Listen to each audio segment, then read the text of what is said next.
Today on Chris Dyer's Creative Friends. Enthusiasm, even just for the taste of an ice cream, enthusiasm for the sound of a song, the feeling of a song, enthusiasm for your friends and family succeeding, enthusiasm for your little wins, your little milestones. These little things in life add up to a really present presence, and they help you stay in gratitude. And it's a practice that takes practice. I like this chair. I like to lean back when I can. That chair is better for posture. Yeah. It's well, you look healthy. super royal in it. Okay, great. I love it. Great. Well, a thing about this show that I do and why I've never done a Zoom video is because I really like to be in the space of the artist, musician, creative, and how they express themselves in their studios and in their homes.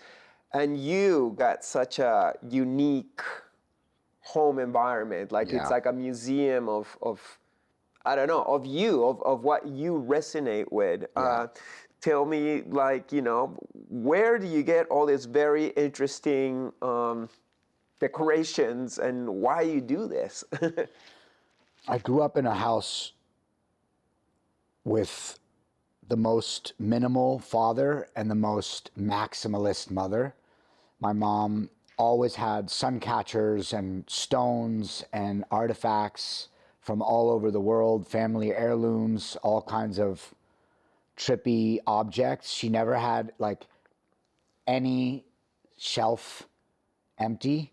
Ever since I was little, she always was bringing home stuff from thrift stores, and she would take me with her on these thrifting journeys.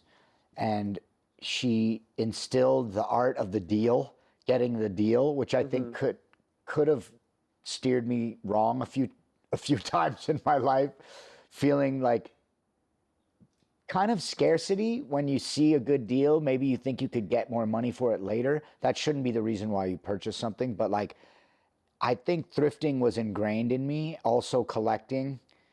And that generation really holds on to everything, like even an empty box that could fit something cool later. So I was always on the eye out for shiny rainbow objects ever since I was little. And that's how I got into collecting records. Yeah. Was because of her thrift store journeys as well. And so I think I bought my first ever vinyl LP with my mom. I mean, What age? 12. Okay. Nice. And I didn't get into DJing until 14. That's when I started really collecting more dance music because I wanted to play out one day. But yeah, I love crystals. Have been growing in the ground for millions of years. Yeah, you got some really potent ones. I'm glad you recognize that. I'm Even lucky. in our visitor bathroom, there's such a chunky piece of quartz. It's like, wow, this would be like the best crystal in my house, in my collection. And that's just like your visitor's bathroom one. Because you got such like epic ones all over the place. I want my guests to have psychedelic energy in their quarters as well, Super activated poops. Yes, that's the best kind. That's your sacred time, right? Yeah, no, I love it. Some of your only alone time in the day if you have a family around. Do you feel like surrounding yourself with these like super special objects and crystals and what is this? It's like That's coral from under the water, yeah. And like artwork and etc. Is that like a dead tree or a what? Like a It's a petrified juniper tree from Sedona, Arizona. wow. So you just like surround yourself with these like really, I would say like high vibrational nature expressions. Do you feel that kind of like intensifies the grid of your own personal home? On top of it, you're on a mountain, which is a conscious being in itself, which probably demands some kind of like path into your own psyche of growth, like you're just setting yourself up for like, perhaps dark nights of the souls or like activations and just endless growth. Like, is that something that you did consciously, or is it something that you're subliminally have done for yourself? Definitely subliminally. Like the whole growth of this trippy home zone was happening on its own. It was like all natural. I guess when I first held a crystal and felt energy flowing was 2013. I was in a scooter accident, and I was bedridden for 4 months. And my girlfriend at the time, she brought me some crystals from South Africa, and they were very, very humble rose quartz and a chunk of regular quartz. The first crystal ever is in the bear's mouth, actually. That's the nice. first one I ever received with the rose quartz that's on the other table over there. Okay. And I was really in a vulnerable state. And I was also on, powerful pain medication. And I held the stones in my hands, and I felt energy in my hands. And I had never really understood that until that time. So that was really only 11 years ago that I actually understood that they are energetic, vibrating pieces of earth, organic material that's not just like a rock. You don't imagine that it has a vibrational signature, but they do, even regular rocks. And Right. and that's when I realized, oh shit, my house is vibrating. Yeah. And I didn't understand that. It was more aesthetic. And I still think this is, I'm not going to front like I'm not always tapped in. Sometimes I don't. I just like pretty shiny things, like a caveman or an animal, like any shiny rainbow things. Yeah. And I started understanding what you just said, like creating a vibrational matrix. I really was not on that level. And now, we had to stay in the house for a little while, and that was a really eye-opening experience to realize, oh my God, this is not just my wizard's cave. It's actually a vortex. And I'm so grateful that I put this all together, this collection of oddities together for myself, because I really do feel like I'm in a sacred space, a sanctuary. It's not on purpose. Nice. Who knew hoarding could end up being a freaking wonderful thing for my life? Totally. I did something similar to myself once. So my dad built me an apartment in Peru, in his country. Wow. And he just wanted to make a box, like open loft. Yeah. It's all good. But I told him the one thing is like, Papa, can you just do this one little thing that makes a little challenge? Can you build me a pyramid on top of my bed? So basically the ceiling is like a open rectangle, and he made like a pyramid that goes on top of it with wood. Wow. And I was like, okay, this is me like absorbing all the energy from the universe. Wow. And it goes into my bed, and I'll have great dreams. Wow. And I imagined that it was like this very beautiful Shanti thing. And then when I told and I showed this psychic friend of mine, she's like, whoa, dude, you just like created like this activation chamber that's just gonna speed up your spiritual process, but perhaps even in a uncomfortable way, you know? You're just like asking for change. So change is not always easy. Change comes with struggle, and like you get squeezed out your negative aspects sometimes. So I did have a very difficult year. Wow. That I slipped under that pyramid. But in the end, if we grow, it's all worth it. That's so cool that your father accepted the challenge, and it probably made him curious and activated some of his imagination in a fun way, He doesn't think that way, but it was a fun father-son project. Yeah, cool. To build this thing, and What I an really awesome appreciate it. guy that he could build that with his hands on his own. That's badass. Oh yeah, my dad's super talented, and he's got all the manly skills. He's That's a carpenter, awesome. Wow. engineer, mechanic, Cool. dirt bike dude, loves What? cars, all the things that I'm not. I know, right? Yeah, I don't even drive. I don't have the skills to do all that Oh, stuff. That's man. why I got Paulina to help me. Awesome. You kidding me? These hands have never done a day of work in their life. We're so bougie. These are artists' hands. They're Yeah. perfect and untouched. They're made for playing piano and stuff. How is it living in LA? I know you're from San Diego originally. We were just in the Gaslamp neighborhood, and it had the Gaslamp neighborhood logos, like, oh, it's like the Gaslamp Killer logos, but he's from here. Here's where he came out. Yeah. We're on our way to Comic-Con. I was like, I wonder if he used to go to Comic-Con a lot. How was your roots in San Diego? I've been here 20 years, so I really do appreciate this place. LA is my home, and this place and the people in it really embraced me and made me feel valued and welcome, and I would never take that for granted, even though I miss San Diego's slower pace. But yeah, I used to go to Comic-Con. In '94 was my first Comic-Con. Nice. And I ended up hanging around the Wizard Comics booth, and they hired me to spin the wheel. It wasn't paid, but it was like, this kid's got a lot of moxie. This kid's got chutzpah. And they thought, this little curly-haired kid had so much energy. Like, get back here. Like, you're good personality for a good match for our vibe. So I was schmoozing with all the kids and the adults and spinning the wheel and giving out prizes. And then some exec in a suit comes up and goes, hey, where's your dad? I said, he drops me off every day. He's like, can you get him on the phone? I'm like, sure. He pulls out this like fat cell phone. In '94, they still had big cell phones. Yeah. I'm like, whoa, I don't think I had seen a cell phone. Yeah. And he literally called, we called my dad.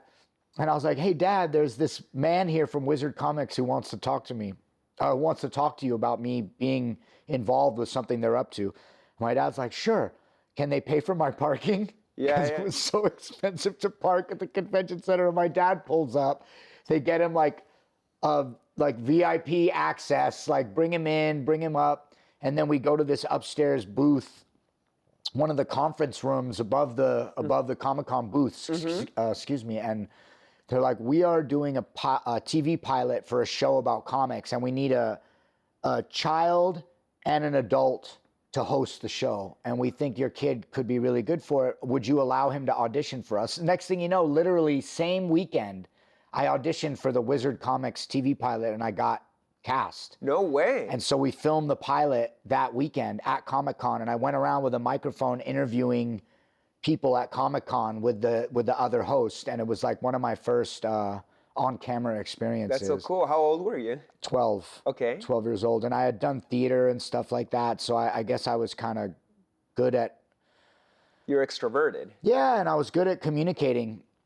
So it ended up being a really funny experience, and I went back every year after that for so long until I think around 18 or 19, I started drifting away from comics, and records became, like, I was collecting records and comics for many years, and I was involved in art and graffiti, and then the DJing thing and producing and stuff, it became my main priority. And I still have my comics in the garage, like I showed you. I'm hanging on as a relic, What were you into at the time?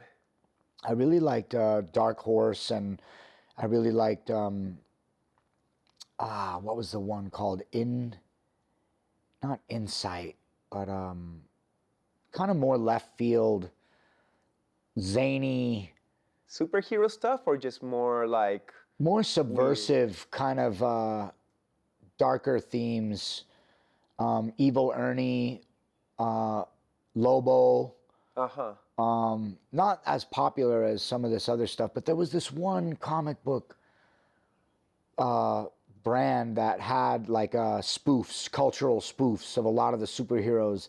They'd make them into like stoners or like creepers, kind of like weird, switching the names and the likenesses and stuff. I can't like cultural spoofs and stuff. I can't remember the name of the company, but nice. Yeah, I never really got too deep with it, but. And when you were collecting records at the same time, what kind of music was it? Well, in San Diego, the scene was really, like the hip hop scene was really thriving. Before the Gaslamp district was introduced, it was just downtown San Diego.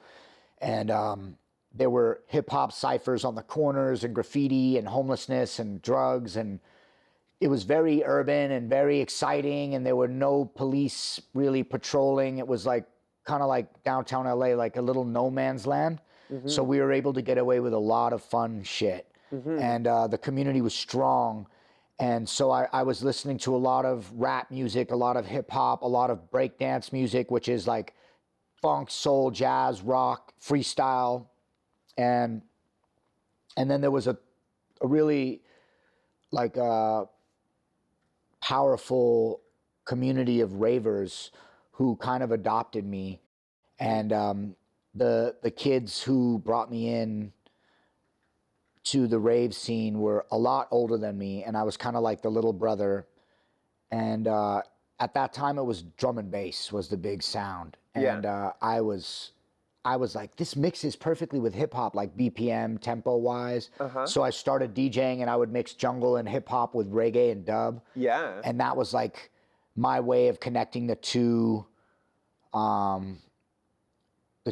scenes. Yeah. That's awesome. So, and I'm still into jungle mixed with hip hop and dub, and you know, Jamaican sound system culture is the reason we have bass music, and dubstep came from that, as well as drum and bass and jungle, as well as a lot of hip hop was made by, you know, islanders and people from the Caribbean and all these different places. So there's a lot of really good overlapping, correlating stuff. But San Diego scene was quickly cut short by the creation of the Gaslamp district and the gentrification of downtown, and it turned into like this mini Sunset Strip or Vegas Strip, and they built the baseball field, and it became illegal to be on the street unless you were spending money, which quickly pushed the scene in a different direction, sadly. But that's when I moved out of town, and the rest is history.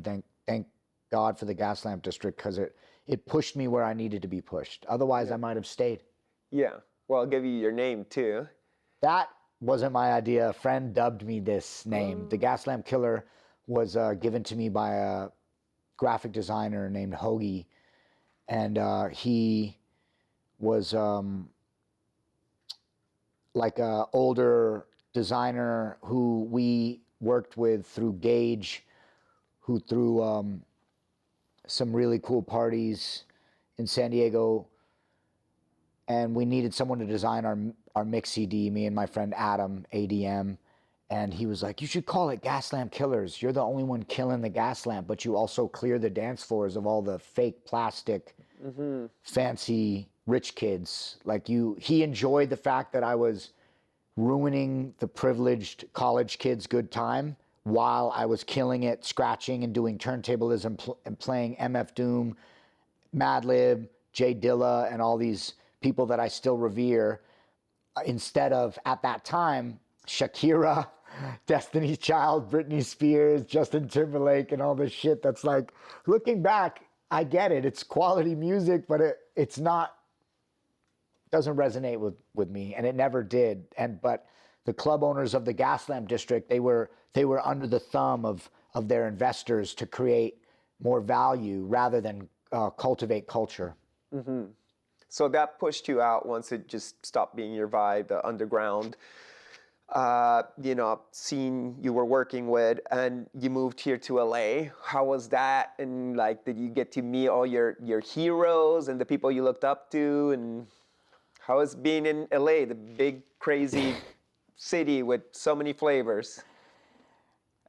You know, in San Diego, I was very young, and the only way I could see my heroes of the turntablist, hip hop, and rave communities was at the underground parties, which were warehouse parties that were constantly getting broken up by the police, or in stores.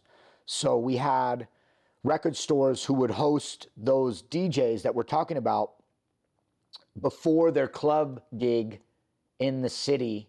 They would play at the record store for the younger people, and they would do workshops and show us how to use the turntables and the mixers and show us how they plan their routines and stuff.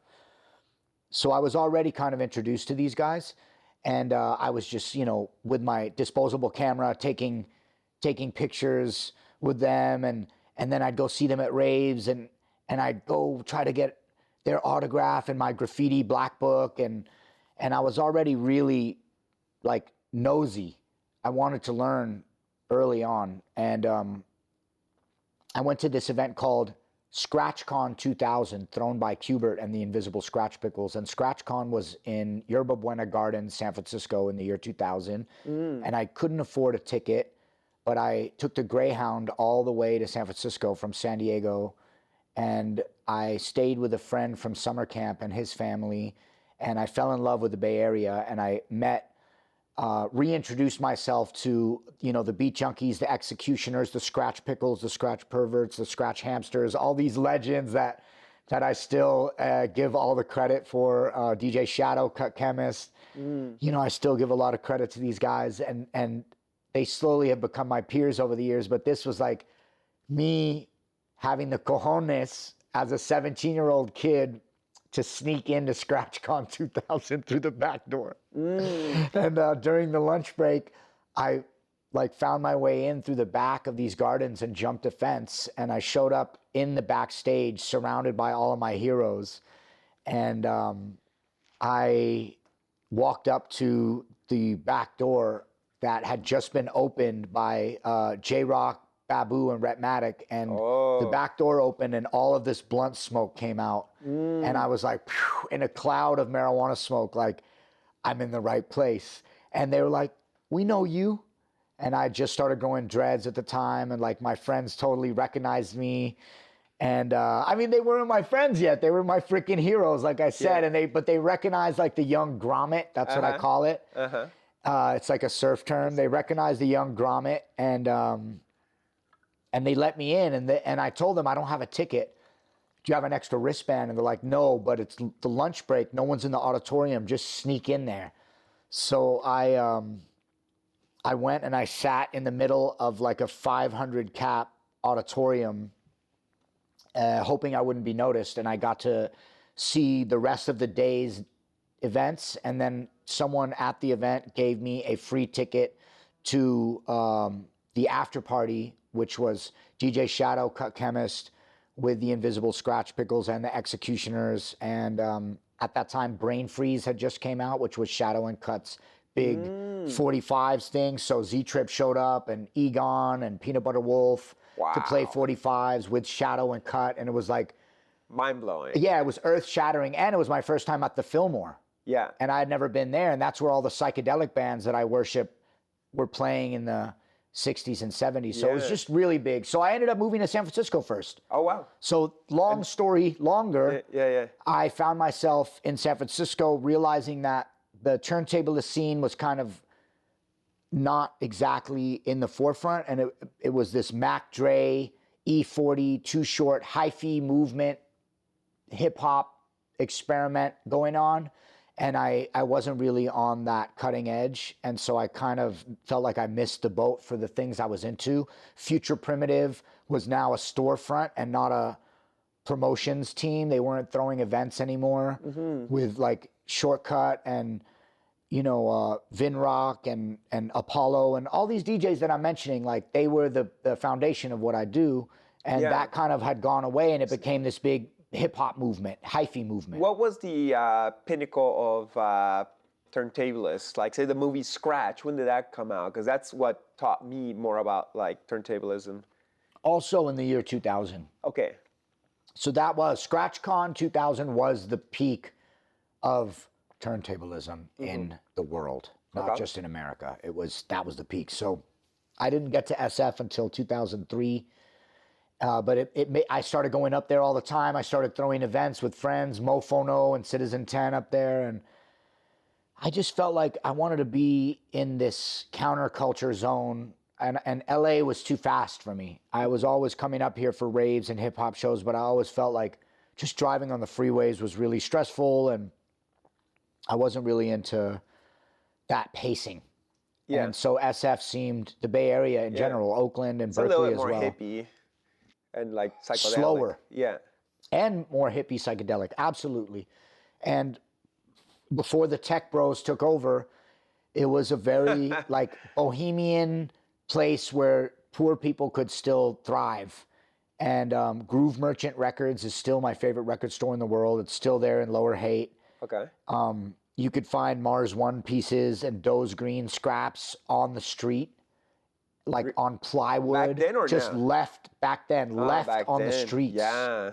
Like we found a Mars One robot that he painted on a piece of plywood on the street and took it. Citizen 10 What? grabbed it. He still has it, and it's like hand painted and like Doe's Green.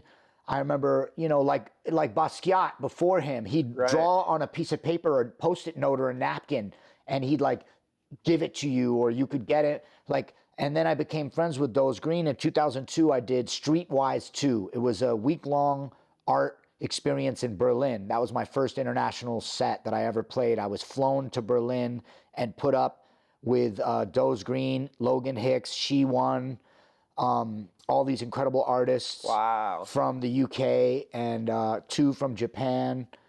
And then Doe's and I, we really connected on that trip. He ended up drawing a mix CD cover for me and that's awesome. Really connecting with the street art scene. And that's a big part of my story in San Diego was Shepard Fairey kind of gave me my first chance as a DJ. Okay. He saw me playing at a group show called Modest Behavior and asked me to DJ his solo show. Okay. So I DJ'd one of the first Shepard Fairey solo shows in San Diego. That was 2001, 2002. Sick. So I've always been a part of the street art scene as well. Yeah. But yeah, I got a job at Turntable Lab, which was and is the premier New York modern day records and equipment store. They sell books and equipment and ephemera and records. And they gave me my first job in LA, and that brought me down from the Tenderloin to Los Angeles because I had an actual job. And my only jobs in my life were always at record stores. And I never lasted very long at them. Why not? Because I have an attitude problem. Okay. You don't get along with people? I don't get along with customers generally in retail situations, unfortunately. I seem to be a little bit of an asshole. Oh. Yeah. Or vice versa. You know, probably not them. The clients, probably wasn't their fault. The client's supposed to be right. That's the saying, customer's always right. Right. So I am 41 years old now. I don't feel like I'm that same kid with something to prove, but at that time I could not keep a job. And even record stores where you could smoke weed freely fired me, so I clearly had problems. But Turntable Lab gave me a shot, and that's what brought me down to LA. That was 2005. Okay, nice. And do you like love it here? Is this like a city that just really one could be taken to the next level if you grind enough, or is it just like a stressful situation because you gotta keep up with a rhythm that's just like, sure, next level, but you gotta kind of like grind endlessly? Like I don't know if I would want that, you know? Seems like it, like in our careers, sometimes we want to like conquer our mountains of success, and then other times as we get older, it's like I'm satisfied where I'm at, you know. I don't have to be number one. I just gotta like be number one me, pay my bills, and do my art. That's beautiful. Yeah, I think it could happen both ways. You could grind till your feet are bruised and give your demo to every single artist that you admire and try to get gigs and do it that way.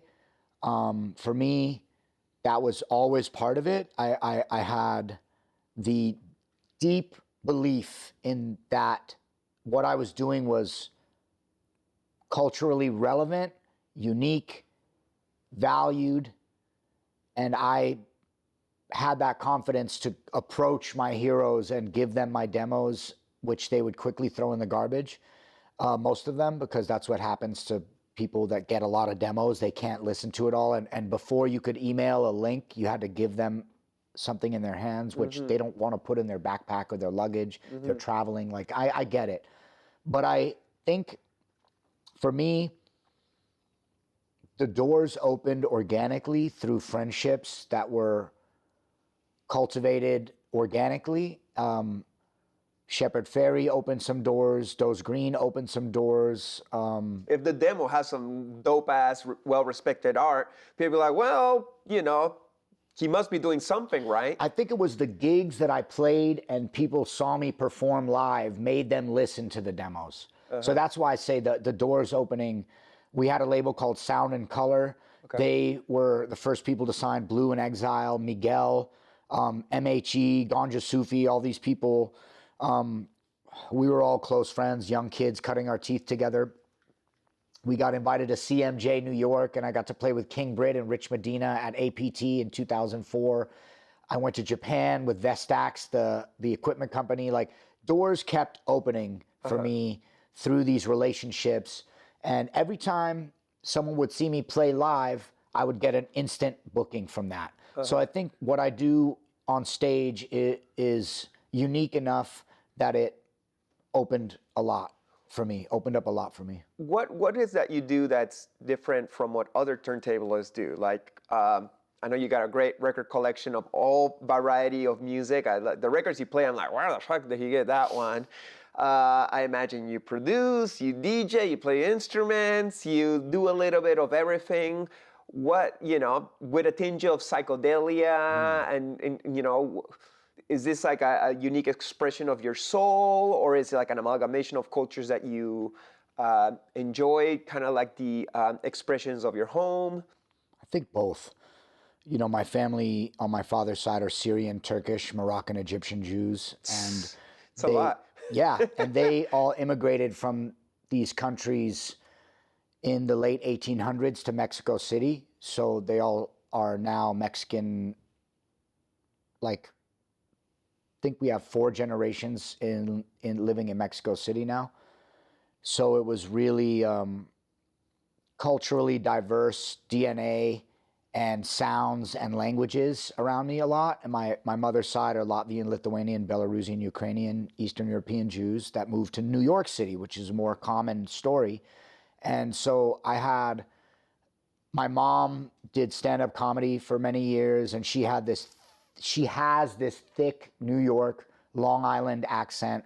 And my dad speaks very broken English with a Mexican accent. And they both had their own record collections, and they both had their own styles, and they both had their own swagger. And that really lent itself to me.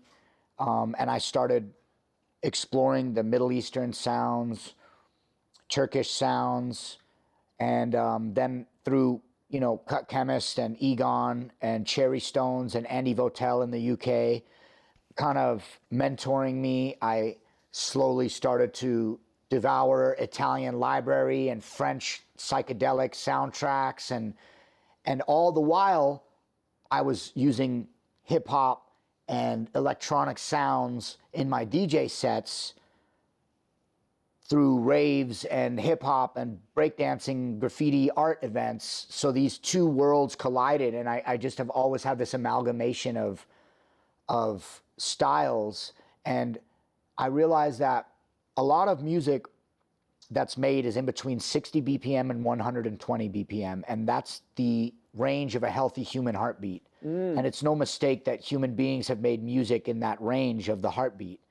And that's a very natural thing to do. So I discovered that a lot of music is made ahead of the beat, and a lot of music is made behind the beat.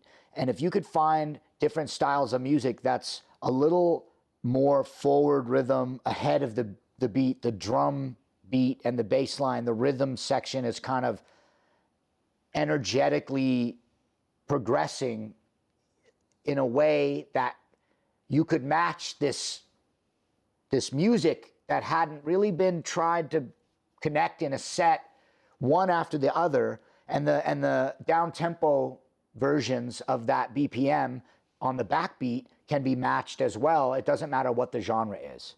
So it's math, sound, frequency, vibration, and energy that I kind of organically discovered. This rhythmic pattern started making sense.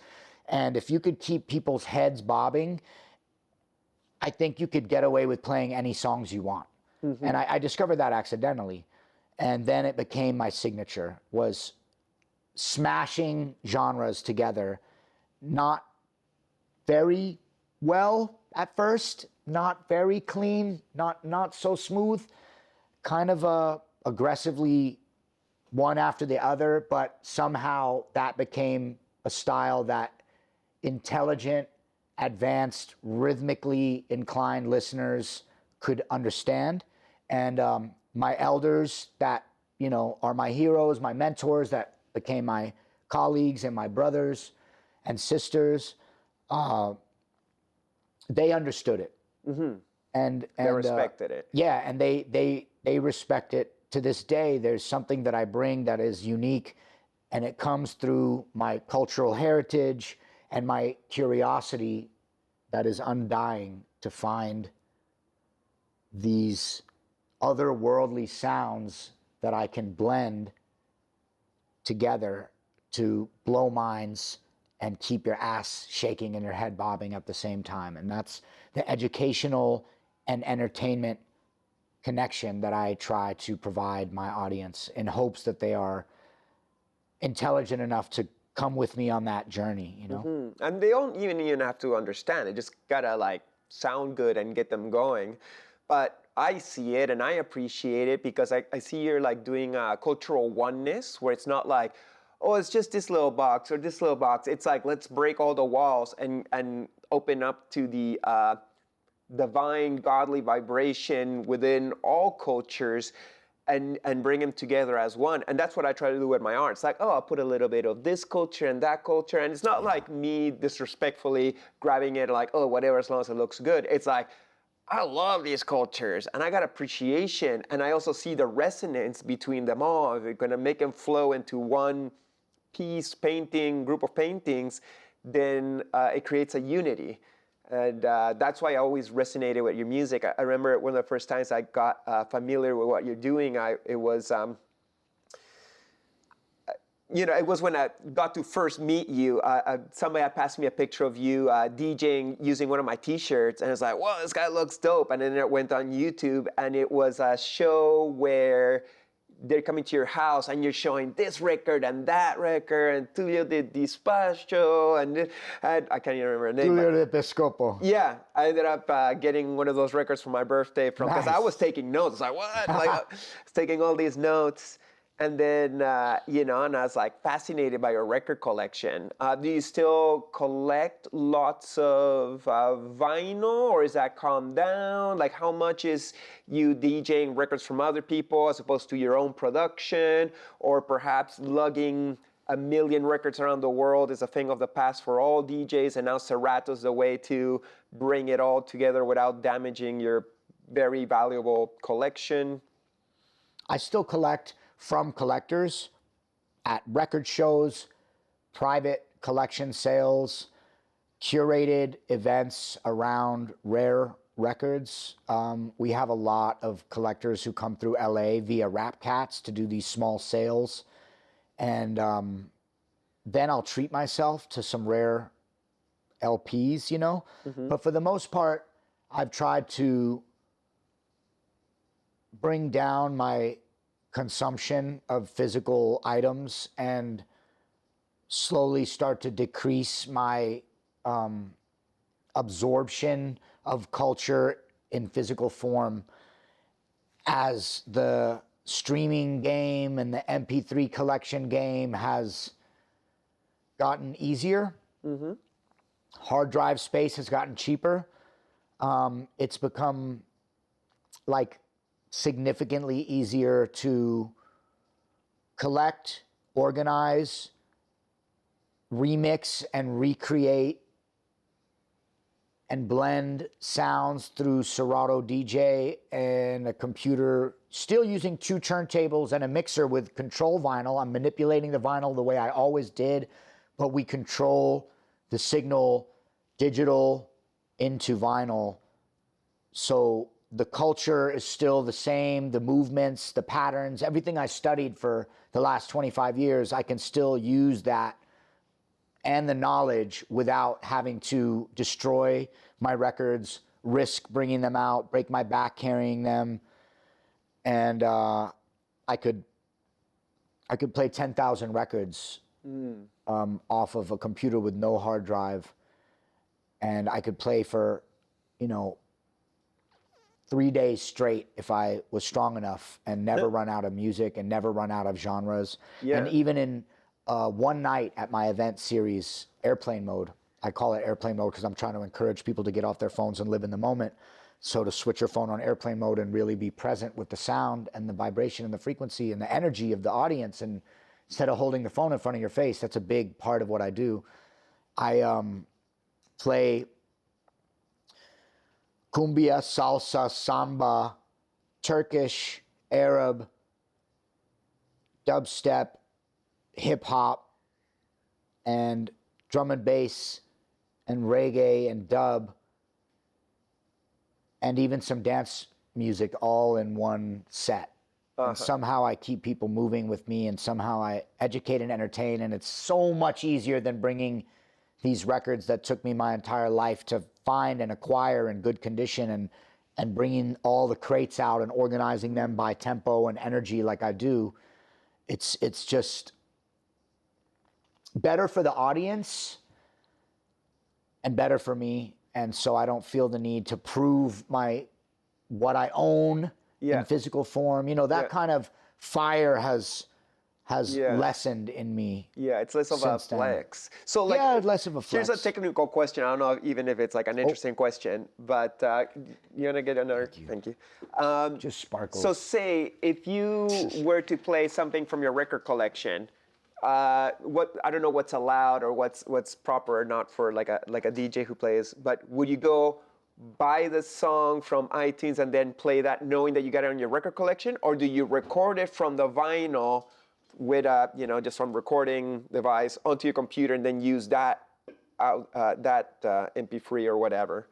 Like what's the correct form to go about it? I don't know if there's like rules. Like I myself, I record all my favorite songs from my vinyl, and I just make mixtapes from that. But not that I DJ too much anyways. You're getting pretty technical. I'm joking. I rip records that are not available. I'm constantly ripping. I'm recording vinyl from my collection that doesn't exist online. I'm buying music through iTunes, preferably Bandcamp, but a lot of major labels don't have Bandcamp accounts. I'd rather support the artist directly. That's how I am supported by a lot of my audience, is through Bandcamp and my website. But Bandcamp, you could buy digitally and physical merchandise, records, t-shirts, all that stuff. You could do all that in one-stop shop. So I find that to be really helpful. But I also pirate. I also use different pirating websites to download major label music, since my music is also available for free through pirating. I feel like as a working DJ, producer, music director, I need access to everything instantly. So when I have the inspiration or the idea, I have to jump at that. So I use every one of those forms you just mentioned, all of them. Okay, cool. So nothing's off the table. I don't know, like say for example with artists, some would say like, oh, tracing off a projection, that's not allowed, that's cheating. But by now so many people have done it's like, no, that's okay now. Like everybody like projects on the canvas and then traces. But maybe doing something on computer, printing and painting over, that's going too far. But then enough people have done it that's like, oh no, it's okay as long as you come up with a painting. It's like, that conversation's being had in DJing a lot, trust me. Oh yeah. Very similar conversations being had in DJing. I mean, you got people like Cryptic and Shrine who can paint freehand very slowly and methodically and have every single line, every angle perfect. Yeah. Exquisite artisanal mastery without any mistakes, by taking your time with intention. And then you have other artists that shall not be named who do large-scale murals with a projector, and they're tracing over the art that they created in Photoshop. And they're still creating the idea, but it's definitely working smarter, not harder. So can you fault them? No, but then once again, this is a conversation. I'm not saying what's wrong or right, but say somebody who creates music goes and tells AI, "Hey, make me a Gaslamp Killer style song Yep. about this and that," and then it makes a cool song. It's like, okay, cool. I made my song now. I just like imitate it in my own way, and then I'm done for the day. Yeah. But then that sounds sort of like kind of boring and uncreative and sad. But I guess is that off the table? Is that breaking the rules? Is that cheating? I guess it depends on the person. I guess that's the kind of conversation that could go at this stage of technology, because that's like a newer thing. The moral and ethical lines that we used to draw in our foundational and fundamental teachings from our elders have blurred. And I think that we have to use the tools that are available to us today to go into our curiosity and create awesome shit. And then there's a part of me that feels a little bitter and a little hurt that anyone can be a DJ and anyone can be an artist without the research and dedication that it took for those of us who started earlier. It is a sore spot for many of us, and that is honest and fair to admit. Both things can be true at the same time. Both things exist simultaneously. And as we saw at Digital Debris 2 days ago, you know, Michael Allen has been the most dedicated analog projectionist that I've ever met for the last 30 years of his life. And instead of grunting and fronting on the AI tools, he was the first person to embrace said tools and start holding public classes for free down the street here in Highland Park to share what he's learning with these new apps that come out every day from these new companies that are being born every second. What can be done to have fun, remain curious, and continue to forge the path of creativity ahead for future generations. And that's so inspiring that our elders will also be open to that and not be this, curmudgeon of a hetero man who's just like, everything's changed and all my stuff is getting subverted and like, dude, you can feel disgruntled and you can feel excited, just like the state of society in the world. You can feel like everything's about to collapse, and you can also feel excitement that as the veil gets lifted and as society starts to shift, the technology and the crazy advancements going on are simultaneously in line with the fall of capitalism and the fall of the puppet master paradigm. Yeah, it's just your choice how to view it. Just like you said before we started recording, you could live in heaven and stay in hell locked in your mind. Yeah. Hi, we take this little pause from our conversations for me to let you know that I got a brand new art book. This is my second art book, Shamanic Journey, that just came out with Last Gasp Publications. It's a 256-page book, full color, shiny, beautiful pages with full of my art, writing, stories, basically everything I've done in the last 13 years. And I worked really hard on this book. It took me months to lay out by myself, and obviously the art has been a labor of love of many years, and I've condensed it all in this beautiful book that now is available on positcreations.net. You can get a signed version, you can get an unsigned version for a little bit cheaper. And yeah, this won't run out of electricity. On this digital world where we gotta charge everything, or a solar flare could knock out the electricity of the world and you'd be like, whoa, where did all my Chris Dyer go? No, this runs on energy forever. You never gotta charge it, you never gotta water it. It'll always be there to give you new inspiration and art.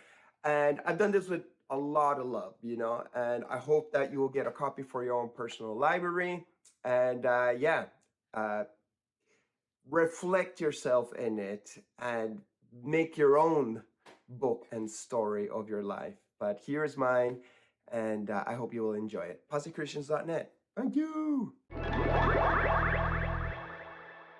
Are you optimistic about how things are changing, even with all the bumps and the struggles that both as individuals and a collective and society we're going through in order to get to a better version of humanity as the veil lifts, as you say? Are you optimistic that we're going to make it and get to a better place? Have we seen our better years, both musically and as a culture in the perhaps mid-90s? Or is there more magic that still will happen, do you believe?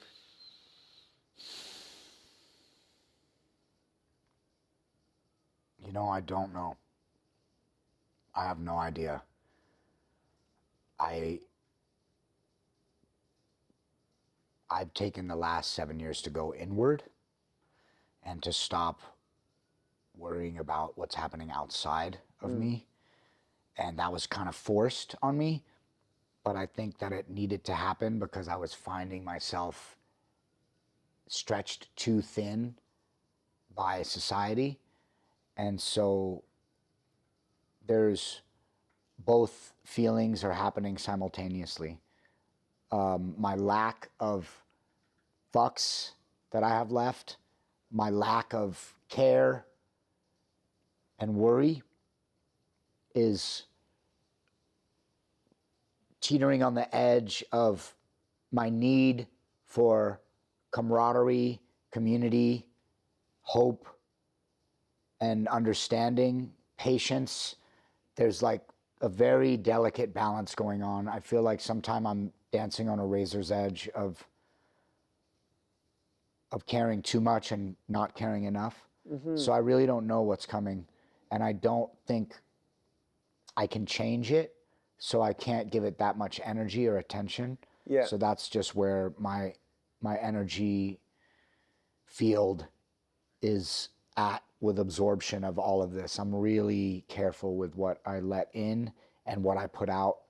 I think it's a safer way to operate in this era of confusion.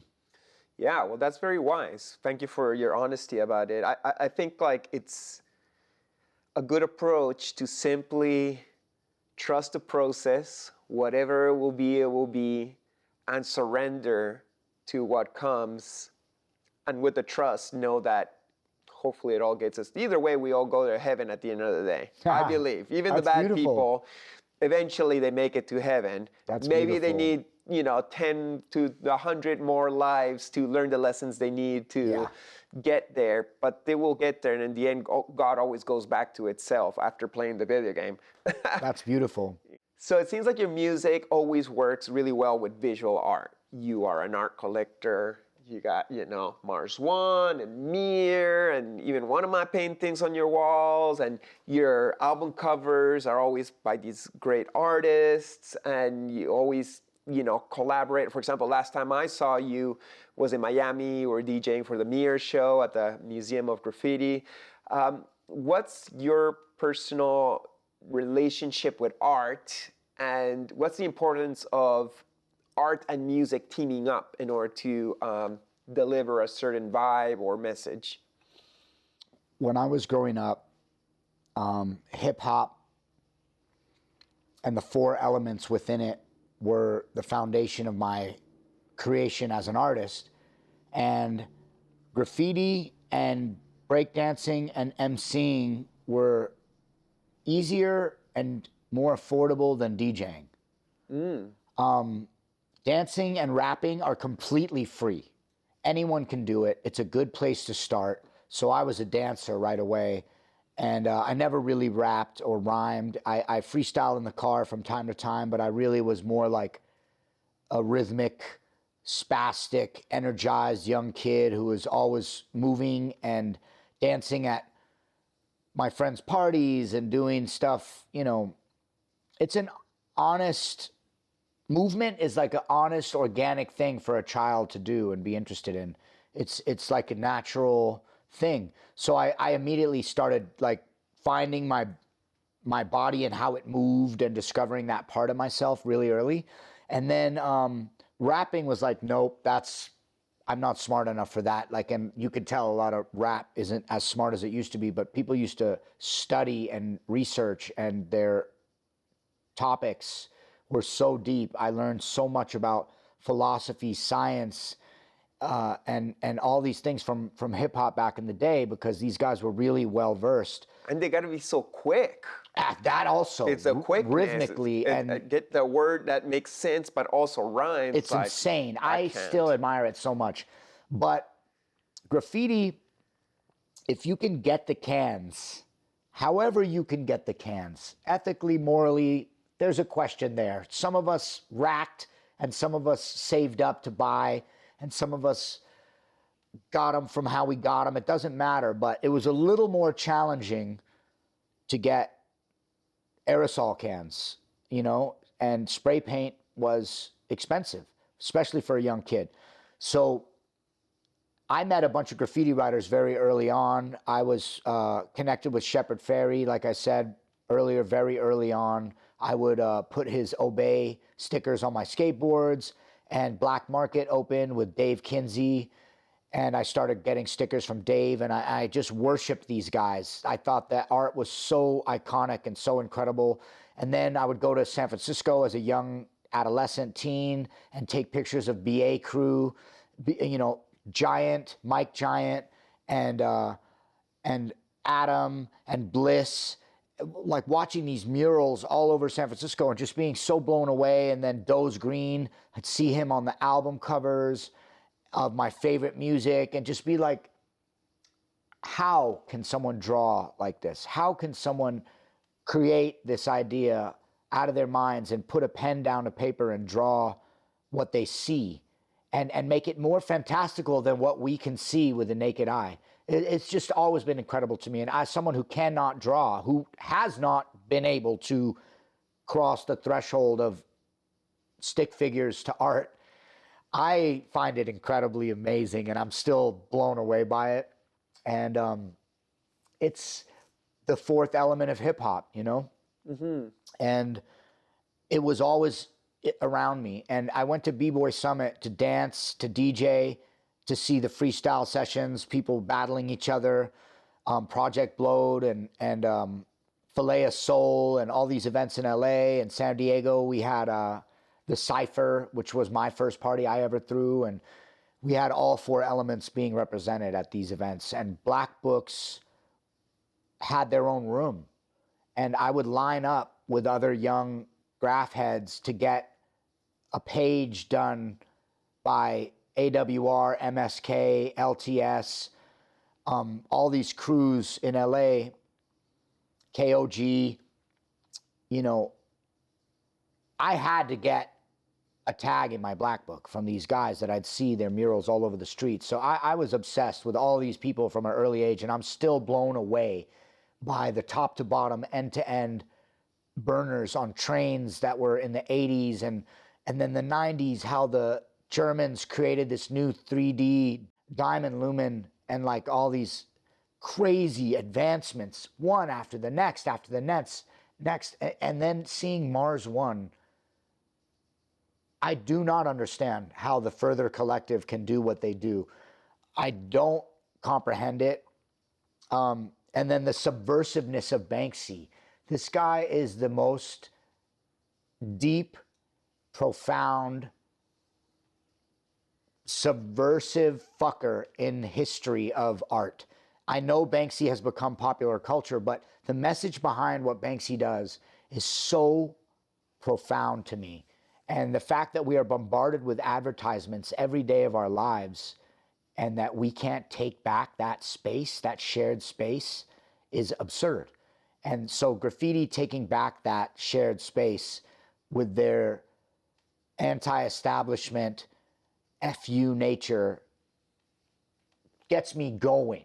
And like, I remember when I first saw your piece with the half face and your family is in it, and the piece of the sun lion, and then the evolution of that, where you were going through some stuff that brought out this dark, bleeding, like dripping monster where the colors were much darker but still so vivid, and seeing that you could evolve your styles from this like positive creations to this almost like your shadow self revealed for the first time, and like seeing the advancement of graphic design and graffiti. All of it is so powerful for me as a fan, and I still don't understand how you guys do what you do. None of it makes sense to me, because I put my pen on the paper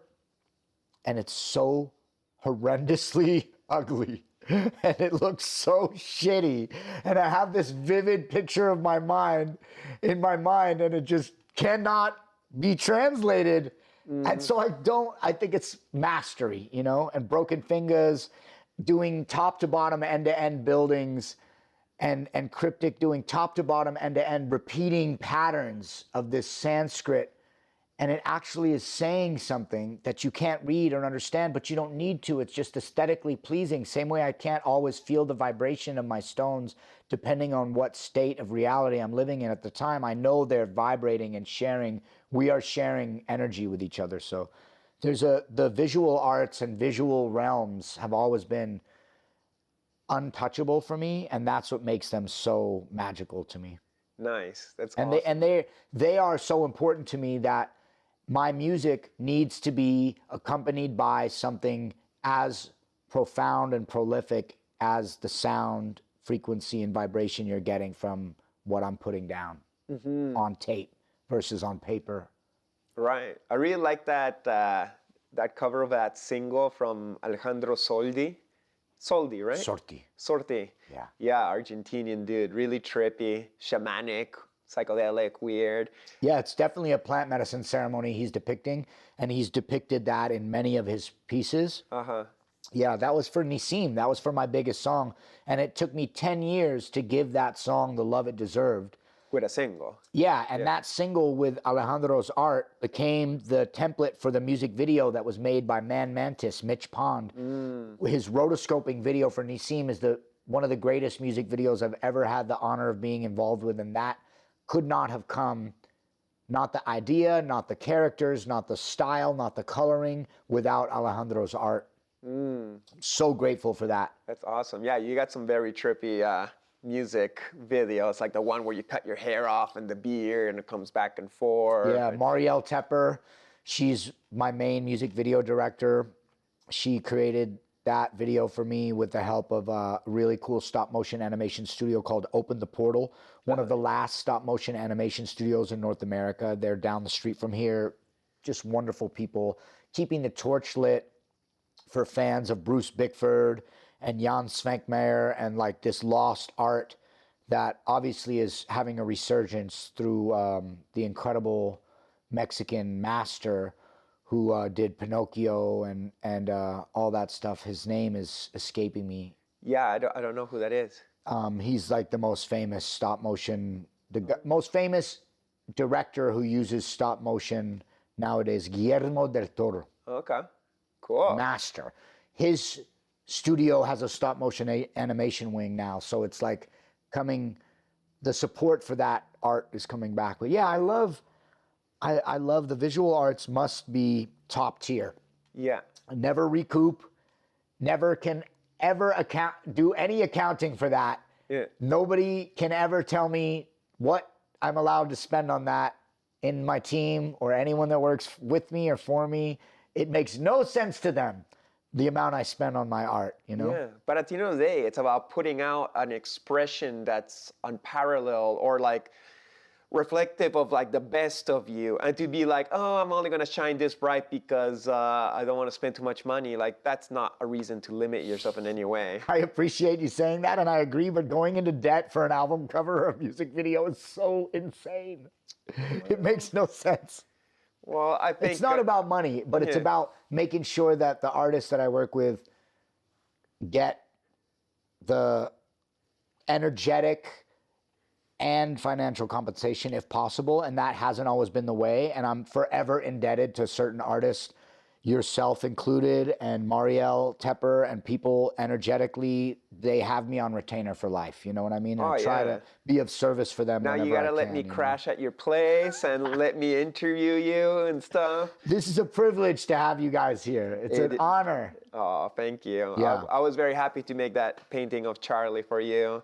That commission, who knew it would play such an important role Yeah. in the history of my life, you know, and our lives. And thank you for your contribution to that. My part of my pleasure. life. I was so stoked when you asked me because, like, first I noticed you because you were using that T-shirt, and I'm a big record collector, and I had just bought 2 Tech 12s, and Nice. I'm into turntables, but I can't do anything on it because I'm too busy doing art.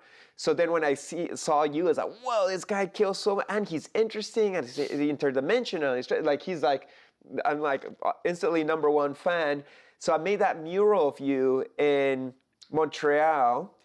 And then you were playing Igloo Fest, I think, and I was in Belgium at the time, and you took a picture with the mural. I was like, wow, amazing. And then I think later on you asked me to do that piece, and eventually I think we met in Montreal some other visits, and we also hanged out in Mexico and went to ecstatic dancing and so on. It's always nice to see. We've known each other for like 10 years now. It's true. So it's nice to continue this relationship. Your latest album cover is by Cryptic, though, right? Upcoming, yeah. Yeah. What's that gonna be called? What's the vibe? Is it like you or with a band, or what's? Can you disclose much? Sure. Yeah, I'm happy to tell you. So my new album is a collaborative effort with a man named Jason Wool. He's a fellow West Coast, Bay Area to Los Angeles jazz virtuoso, sound engineer, sound designer, producer, master architect of musical compositions. And we've been friends and colleagues for almost 10 years now. And as soon as I heard his stuff, I was drawn in. And he asked me if I wanted to jam one day. And that jam turned into a 5-year back and forth album process that we didn't really know if we'd make more than one song. And it ended up becoming a 9-song project, which we discovered was pretty freaking cool. And we went through a couple of iterations of the concept and landed on an untitled observation of sound design and jazz experimentation, just observing what we could do with very few instruments and very few pieces of gear. I hired a couple of drummer friends, he hired a couple of drummer friends, but mostly it's just him and I experimenting with sound. And then I presented Cryptic's art to Jason Wool and got behind this artist that I've been friends with for almost 15 years that I adore to be the representation of this project. And Jason loved it. And I found a piece online with the help of my friend Flunce that who also helped me find Alejandro Sorti. And I was so blown away by this image that I decided that I wanted to ask Bill Cryptic if he'd be willing to let me use it. And not only was he willing to let me use it, but he was actually so enthusiastic and explained that he had never done an album cover before. Oh, wow. And Cryptic has done so many pieces of art for so many cool projects. You'd think he would have done a couple by now. I am so honored to be the first one to present an LP vinyl record with Cryptic on the cover of the jackets. I mean, this is going to be earth-shattering. I can't wait for people to see it. I can't wait to get it. Yeah, and I got all of your albums. For sure, thank you. I'll send you a copy as soon as it's done, and I'm so happy with how it came out. But it's my most experimental record of my life. Okay, nice. And it's because Jason Wool is an experimental sound designer, and when we got together, we did not have any intention except to be curious in our sound, and that curiosity created an insane, bizarre project, very avant-garde, not for everyone, but I do believe that it will be a good marker in where we are as artists in a capitalist society in the United States, trying to navigate this world. It's very chaotic. And the first single is called Chaos in the Brain. And it is a very chaotic mashup of distortion and blissful sounds. And that bliss is represented in the album cover. The album is called Ananda, and the album cover has a mandala which has the word Ananda written over and over again, which means bliss. Wow. Sanskrit translation in English is bliss. Yeah. Sounds like a psychedelic experience almost, you know, a mix of bliss and discomfort. That's so true. Yeah. It absolutely is. Or like life itself. It's so true. Which is a psychedelic experience. I mean, discomfort is 90% of being a human being, like embodying a body. There's no way to avoid it. I think I've been running from discomfort my entire life, and that's not the way. Yeah, kind of got to work with it, huh? Or hold space for it and accept it and surrender to it. And also let it pass, because that's not your ultimate self. Nope. Your ultimate self is the bliss. It always passes, right? Mm-hmm. Your ultimate self is the bliss. Wow. I would think so. You have a great outlook.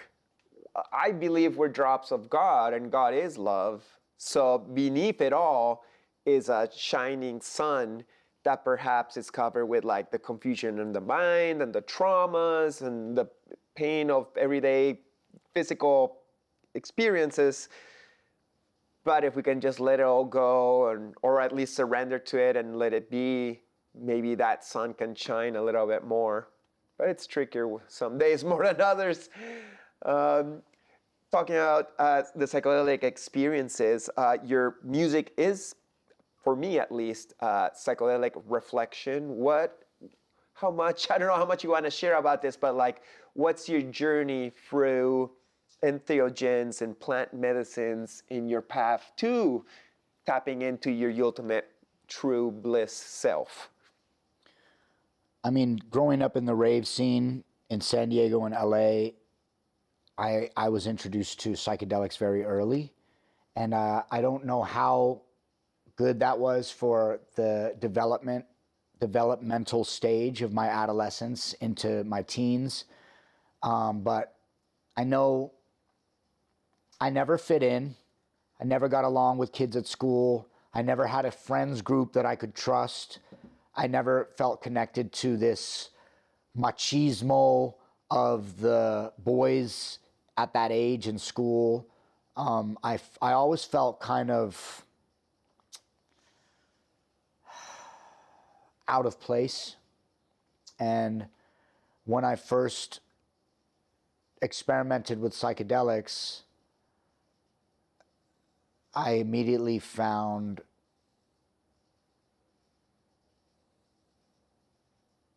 another perspective. I saw myself through another lens. I was able to zoom out and realize that I've been on Earth before. And as a child, that's a lot to take in. And it definitely stuck with me, but it also further isolated me. And why did it isolate you to know that you've been reincarnated from past interpretations as a human? Because no one in my life or my friends group or my family could resonate with that thought. And it didn't land with anyone. Yeah. And I always want to connect and share. I think growing up, my goal was to connect and share. And I couldn't. Nobody would really listen to me. I didn't feel seen, heard, loved, or accepted for a lot of my life. I still don't. And I feel like I got further away from the society that I was trying to fit in with, which can be really dangerous for a young person that doesn't have a solid foundation. And energetically, I feel like it evolved me much quicker, but I didn't know how to articulate what I was experiencing intellectually or understand the familial dynamics that I was experiencing. I felt like I was a victim, and the medicines that I was working with were so powerful at such an early age that I felt like maybe they could have unlocked some dormant anxiety in me that I wasn't prepared for. Mm-hmm.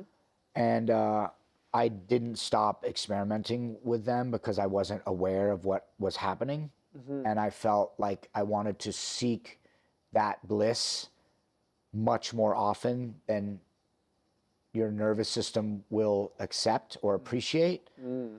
And because I was young and I was a latchkey kid and I was kind of out there doing my own thing, God bless my mother and father.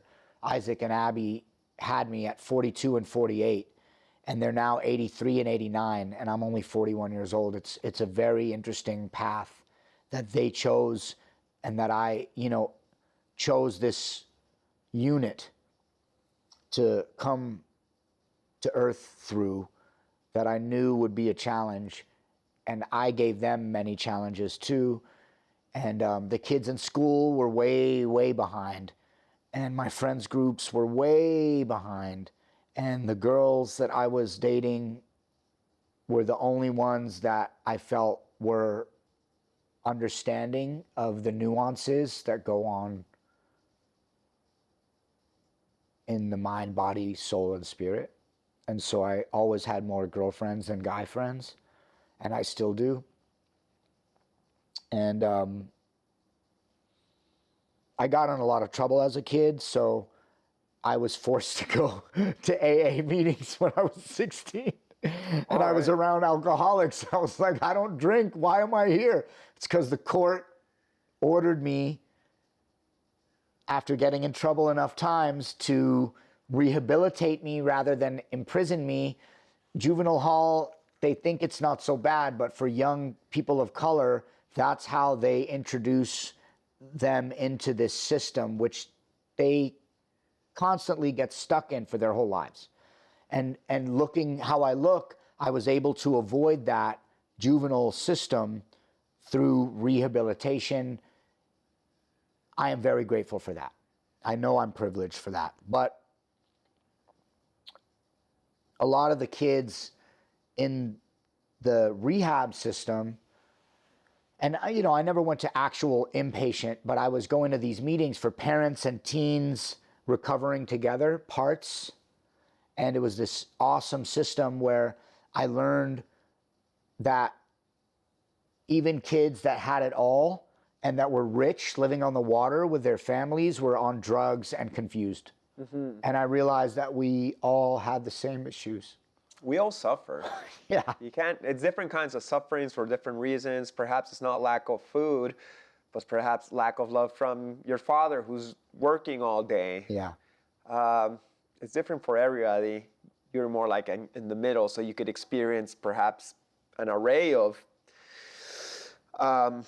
situations. Did the lack of connection with other human beings or understanding for what you were learning through psychedelic experiences or experiences in general, did that change as you turned into an adult, now being in your 40s and going deeper? Do you feel there's more people who understand you and accept you for who you are? The slow trickle of psychedelics into the popular psyche has been helpful. The acceptance of psychedelic research has been helpful. The slow awakening of the planet has been helpful, albeit very slow. I do feel more vindicated and understood for being a young psychonaut.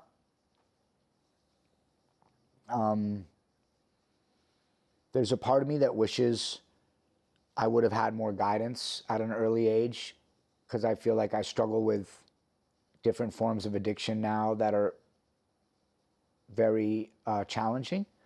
But I have a healthy fear and reverence of God and the universe and the source energy, and to unlock that in myself is frightening. And it takes a lot of courage and bandwidth to stretch my mind, and I don't invite that willingly often. And when I do, it is profound and has been helpful, but it has also been earth-shattering to the point of maybe taking a few steps back in my evolution of William. And I gave the Gaslamp Killer everything I had for almost 20 years. And I have learned through different medicines that I need to share more of my attention and energy with William Ben Susan.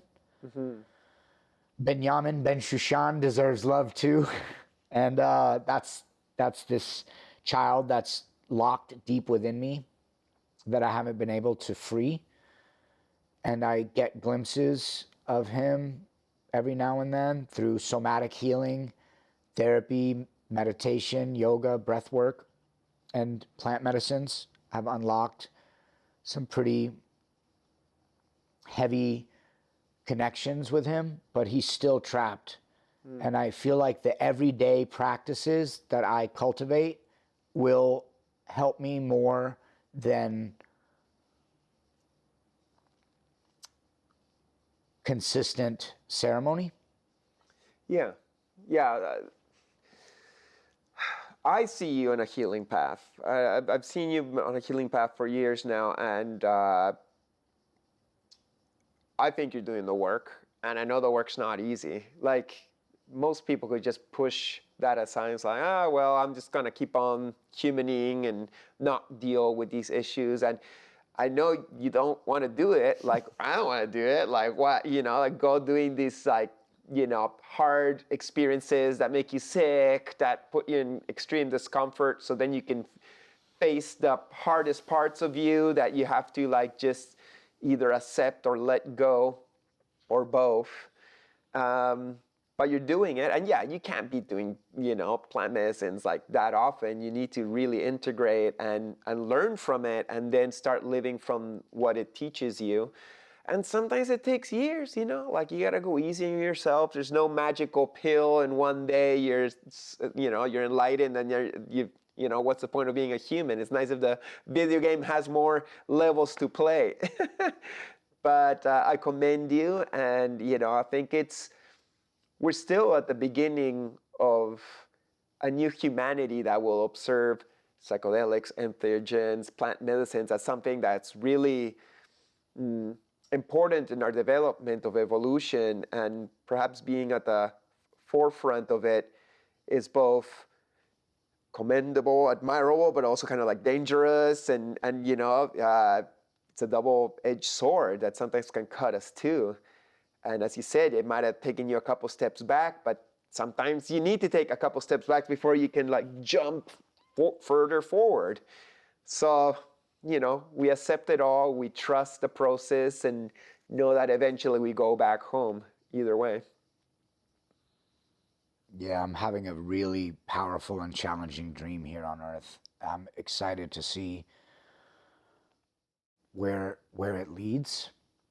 The next 7 years of my life, I have a lot of intention behind, and I haven't really lived that way before. And as blessed as I've been to fulfill my purpose and my passion on this planet, I also feel like very terrified of what else lies ahead for me and what I have in store for me. Why? I don't really know if I can handle more tests or challenges right now. And I don't find having 5 houses in Scorpio has been helpful for that. Yeah. I'm not an astrology person. I'm not a astronomy person. I'm not a Astrology. yeah, both though. Yeah. I'm saying like I'm not looking up in the sky and following that shit. I'm not looking at the pattern and following that. I'm looking at my patterns and trying to dissect what I'm doing that could be keeping me from growing. But I am looking inside for the first time over the last 7 years and really finding so much more that I don't like than I do.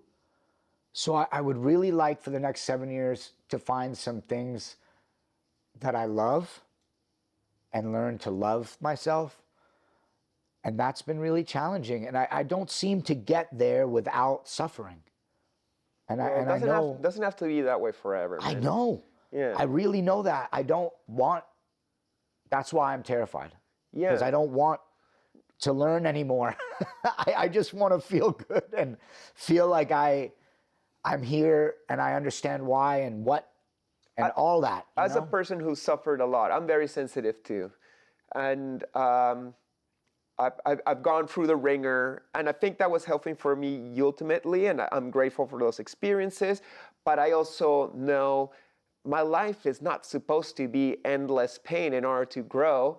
I think we've paid enough karma that we deserve to now walk a path where, of course, there's bumps on the roads and challenges, but nothing that would like destroy us or harm us to the point of like, I gotta like, tap out of living right now. And like the medicine, sure, she puts you through a hard situation, but not more than you can handle. I feel you've been able to handle it all. You're still standing here with us, and I think it's only gonna get better. So I wouldn't even I'm not saying that being afraid is wrong. Whatever feeling you're feeling is what it is, but I feel better days are in the horizon.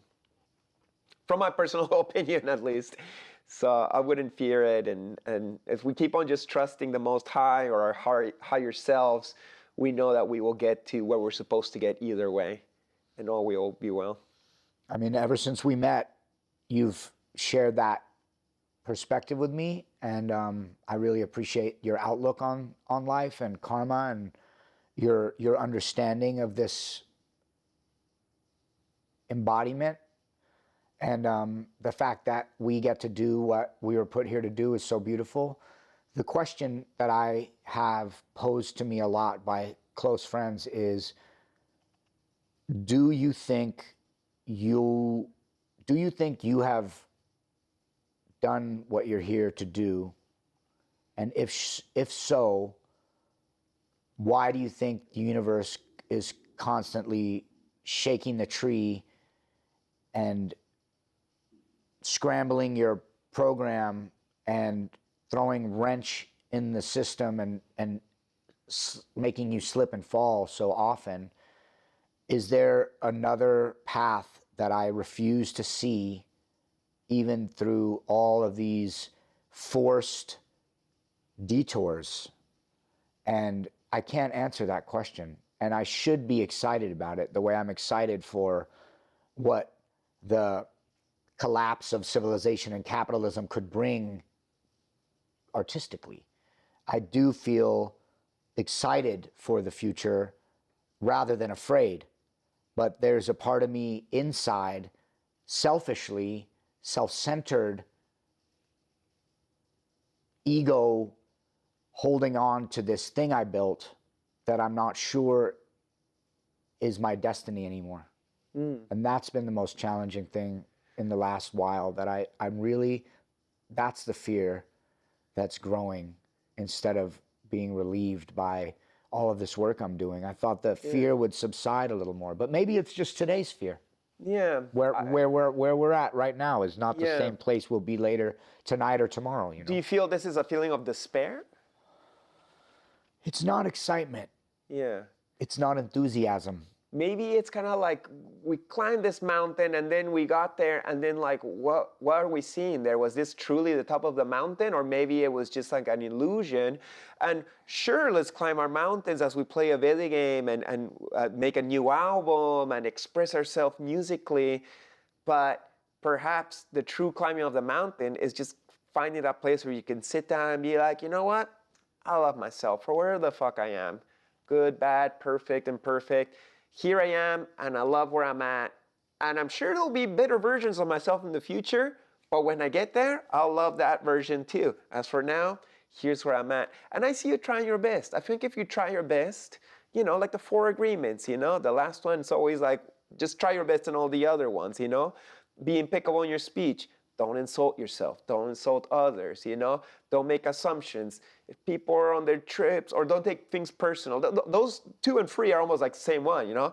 Whatever shit's coming from the outside, it ain't you. As long as you're chill with you and you're not insulting yourself, everything's cool. The 4th one, try your best. And I think you're trying your best. See, appears to me at least. So that's where we're at. And I understand. I feel sad some days too. I'm like, what is all of this for? Where am I going? Like, what's the purpose, you know? Like, and then I just kind of like, well, I don't know. Whatever it is, and I'll keep on going. And in the meantime, like, maybe I'll go out and skateboard my mini ramp and try to get a trick. But what does that mean? Nothing, but it's the joy of the moment. Yeah. Being present is really important. And being barefoot in the dirt and hugging my tree is really important. And I do it every day.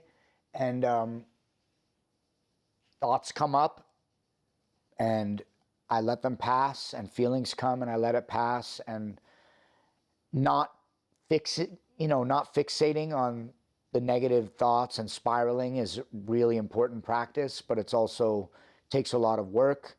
And my brain might be a little more neurotic than some, and it definitely adds to my challenge of getting out of a locked groove.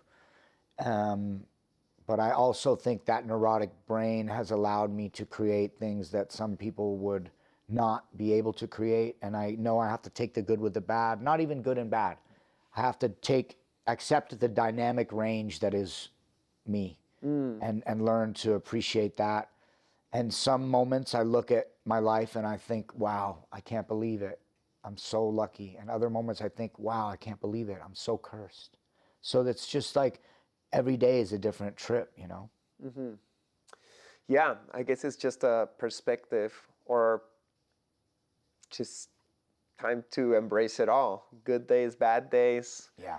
It's the world of duality we chose to come and experience as humans. Yeah. And everybody goes through it. There's not one human that every day is happy. Right. You know, everybody goes through like terrible days too, and just gotta take it. Like, I don't want to say take it like a man, because that means that women don't have to be strong too. But like, you know, just gotta be tough and strong for it. It's like, all right, I have a tough day. Cool, I can take it. Let's go. You know. And then the beautiful days come also, you know, with the sun shining and rainbows flying all around your beautiful living room, with a couple cool people coming to pick your brain. And yeah. You're right. Very blessed indeed. Yay. But I hope your belly gets better. Yeah, it's feeling fine. I think it's just hungry. Yeah. But it's good to fast. I'm learning about intermittent fasting now from you guys. It's interesting. From Paulina. Yeah. I'm open to it. 100% open to it. I think we all need a little more time to reset. And those are challenges as well that I welcome. And the benefits we get from discomfort and challenge is outweighs those moments of the actual discomfort itself. Yeah. It's strength building. Yeah. And everybody has to go through the process of purification. You know, if truly we are all going to a 5th dimensional consciousness reality, we're all going to have to purge all that stuff. And you've been perhaps purging as much as you can hold or tolerate throughout these last few years. I know I have, and you know, I feel lighter, and there's still more to come, whatever, in due time. a lot of people haven't even started, and it's gonna be a hard pill to swallow when those vibrations keep on intensifying on the planet. And there's a lot of people who can't handle it, and they're just ducking out. It's like, I can't take this. Peace. Yeah. You know, to each their own. No judgment on their own journey, but you know, we all gotta go through it together. And I really appreciate your honesty through it all, because I feel it helps the viewers of the show to know they're not alone, because every single person struggles and suffers to some degree, and to know that beautiful, talented creators like yourself go through it also, it's a gift. You know, we're in this together, we're on this journey, and we're here to support each other. You know, I think it's a beautiful thing. Would you have some final words of wisdom to the people watching this show? Like anything you've learned in your life, maybe musically or just, you know? Well, I feel like we covered so much of where I'm at today. I truly feel like I was able to articulate a lot of things that I might not have been able to articulate in previous times of my life, previous iterations of myself. And I feel very grateful that I was able to share honestly and openly in this way. It's been 7 years since I've given an interview, and I don't really share too much of my personal life anymore. So I feel pretty good about our conversation, but I will end with the idea of enthusiasm, even just for the taste of an ice cream, enthusiasm for the sound of a song, the feeling of a song, enthusiasm for your friends and family succeeding, enthusiasm for your little wins, your little milestones. These little things in life add up to a really present presence, and they help you stay in gratitude. And it's a practice that takes practice, and it's not something that comes naturally.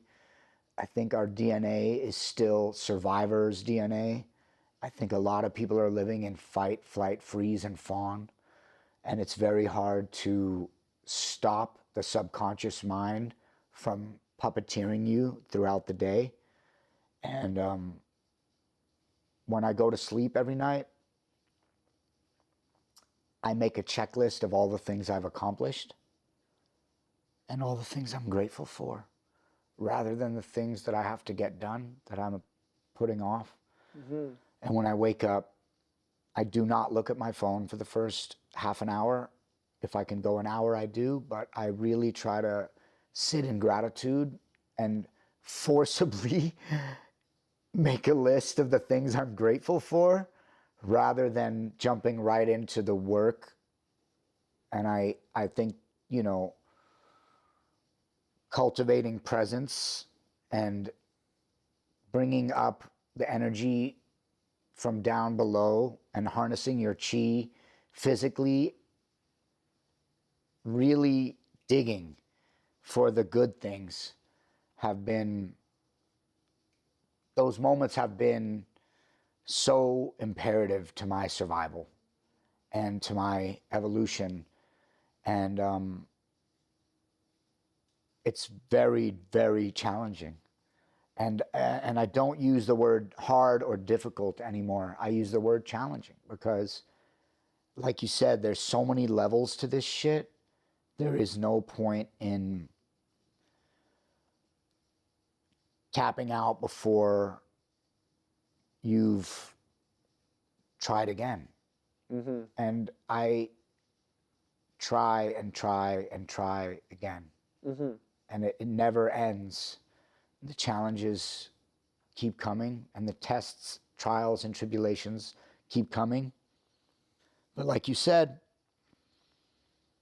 that's the only way to grow.